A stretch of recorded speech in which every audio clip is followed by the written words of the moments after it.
Rob, rounding out the top five, Tim Duncan, the veteran. And of course, his success has been almost unmatched in his career in the NBA. But really, fifth best player in the league right now, Tim Duncan?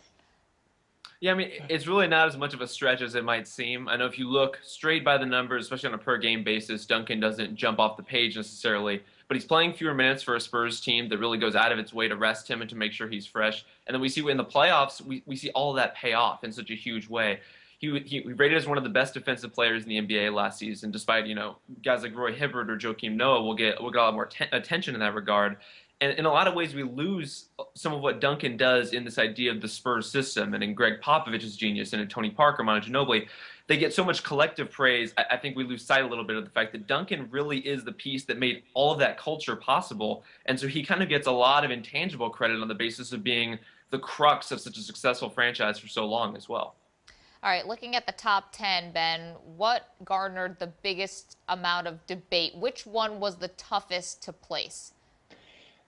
By far the most difficult discussion we had was Tim Duncan versus Anthony Davis, because they're just two totally different, ships going in different directions of their career, right? I looked it up. Tim Duncan was a high school senior averaging 25 points and 10-plus rebounds in the year that Anthony Davis was born. Okay, so these are two different guys from two completely different eras.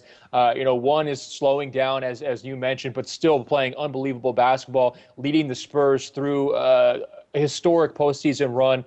Really kind of overwhelming Kevin Durant, Russell Westbrook, and Serge Ibaka in the Western Conference Finals, guaranteeing he was going to beat LeBron James and the Miami Heat in the finals, and then delivering on that guarantee. So that's in one corner. In the other corner, you have this player in Anthony Davis who's basically putting up efficiency numbers that have been only done by first-ballot Hall of Famers at this stage of his career. I mean, we're talking about guys like Shaquille O'Neal, the very most dominant big men ever.